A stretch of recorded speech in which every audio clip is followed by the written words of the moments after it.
रायबरेली जनपद के शिवगढ़ विकास खंड क्षेत्र के एक गांव में ग्राम सभा की सुरक्षित भूमि पर धड़ल्ले से अवैध निर्माण चल रहा है। ग्रामीणों का आरोप है कि अवैध निर्माण राजस्व विभाग की मौन सहमति से चल रहा है। ग्रामीणों ने इसकी शिकायत मुख्यमंत्री पोर्टल पर की है। पूरे विकासखंड क्षेत्र में सरकार की सुरक्षित भूमि पर राजस्व विभाग की मिलीभगत से अवैध अतिक्रमण होना आम बात हो गई है। ऐसा ही मामला बलभद्रखेड़ा मजरे देहली गांव का है, जहां गांव निवासी हरिश्चंद्र ने आरोप लगाया है कि गांव में सड़क किनारे की बेशकीमती सरकारी सुरक्षित भूमि 14, 21 मिंजुमला तालाब व 14, 16 झाड़ी के समूह की सुरक्षित भूमि पर वासुदेव, रामदेव, कपिल कुमार आदि ने अवैध कब्जा करके मकान बना लिया है। शिकायतकर्ता का आरोप है कि जब इसकी शिकायत क्षेत्रीय लेखपाल से की गई तो जांच करने के बजाय शिकायतकर्ता को चुप कराने के लिए धमकाया जा रहा है। हरिश्चंद्र ने बताया कि जिस नंबर की शिकायत किया था उसको न हटवाकर क्षेत्रीय लेखपाल अतिक्रमण को हटाने के बजाय व्यक्तिगत मामलों में दखल देते हुए धमका रहे हैं। पीड़ित ने मुख्यमंत्री योगी आदित्यनाथ से ग्राम सभा की सुरक्षित भूमि पर लगातार हो रहे अतिक्रमण को हटाए जाने की मांग की है। एसडीएम चंद्र प्रकाश गौतम ने बताया कि सरकारी भूमि पर कोई कब्जा नहीं होने दिया जाएगा, यदि कोई करेगा तो कार्यवाही की जाएगी। पिताजी का लिया हुआ है। तुम दो भाई हो, हाँ। तुम्हारा घर अलग है, इनका घर अलग है। इनका वाला तुम थोड़ी मान लोगे अपना? नहीं मान लोगे क्या? इनका पिताजी खरीदे हैं तो सब पिताजी खरीदे ही सब बना हुआ घर जिसमें रह रहे हो प्रेजेंट में। हाँ।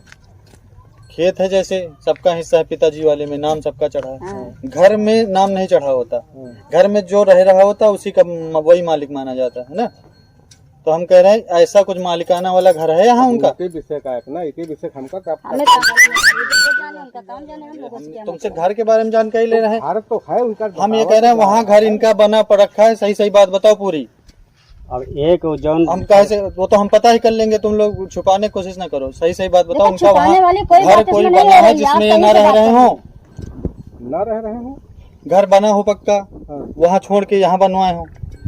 तो घर तो बना उनका पक्का गाँव में।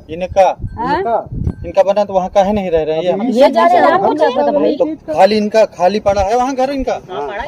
खाली है, नाप का है, वो खाली पड़ा है। अब तो खुद ही नापने बना हुआ हम पूछ रहे हैं। अरे तो उसी में बना हुआ तो है। जैसे आप वहाँ उस दिन बीज गाँव में जो है जमीन नहीं पूछ रहे, हम समझ ही नहीं रहे बात। हम कह रहे बना हुआ घर पड़ा है क्या इनका? पड़ा नहीं, उसमें रह रहे, वो बना हुआ रह रहे हैं ना। हाँ, पड़ा कैसे है? तो कहीं नहीं करो कि अभी कह रहे हो कि हम नहीं जानते यहाँ क्यों रह रहे हैं। हम ये कह रहे हैं वहाँ रह रहे हैं ना, वही तो कहा ये रह रहे हैं वहाँ पे। यहाँ पे नहीं रहते, यहाँ पे केवल भैंस वैसे यहाँ भी रहते, वहाँ भी रहते। क्या सुबह यहाँ रहते, शाम को वहाँ रहते? अरे चूल्हा कहाँ जलता है इनका? 6 लोग का परिवार है और 6 लोग परिवार में वहाँ भी रहते हैं। अरे 6 भाई नहीं, हम इनकी पर्सनल बात पूरी बात जानकारी छोड़ दिए जाए। आप अपने आप साथ जो करना है बात खत्म। जानकारी ले रहे हैं कि क्या अपना वैसे ही मोबाइल मेरा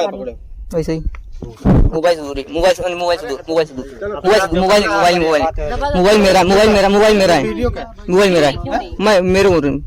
मोबाइल मेरा है। अरे कोई दिक्कत नहीं, कोई दिक्कत नहीं, वीडियो क्या बना रहे हो? कोई दिक्कत नहीं। आप जो करना है कोई भी बात यहाँ आपस में बात आपस में हो रही हो तो सही है। नहीं जाती जैसे आप बात कर रहे हैं, आप जैसे बात कर रहे हैं ऐसे बात नहीं करी जाती। हम पूरी बात जानकारी लेना चाह रहे हैं। आप क्यों वो जानकारी नहीं हम बता रहे हैं? भाई जितने जानकारी उतनी देंगे, बाकी आप जानकारी खुद लीजिए। मेरी बात सुनिए, हम बता रहे हैं। जैसे ये इनके पिताजी थे तो किसी गांव का गुप्ता जी का मकान खरीदे थे, तो वहाँ मकान छोटा है, इनके पिताजी खरीदे थे। तो इनके बड़े भाई, छोटे भाई जो लोग रहते थे वहाँ रहते थे। उसके बाद में 20 गांव में बना है, ठीक, जहाँ पे आप नाप के आए वहाँ एक कमरा बनवाए थे, उसके ऊपर दीवार उठा के तीन दूसरे गए। हम इतनी बात पूछ रहे हैं कि इनका घर वहाँ बना है पक्का निर्माण? हाँ, जो खरीदे थे वो बना है पूरा गाँव में रह रहे हैं। उस दिन दिखाया कहीं नहीं वो घर? तो वो खरीदा हुआ नहीं दिखाया गया। इससे मतलब नहीं। बंटवारे के हिसाब से बताया, वो अलग था इसलिए उसको नहीं पता, बंटवारे के हिसाब से बताया। ठीक है, जाओ आप लोग जाओ घर। चलो फिर क्या करी हो ये रुक के बंद करो चलो का मतलब क्या है, क्या मतलब है? ये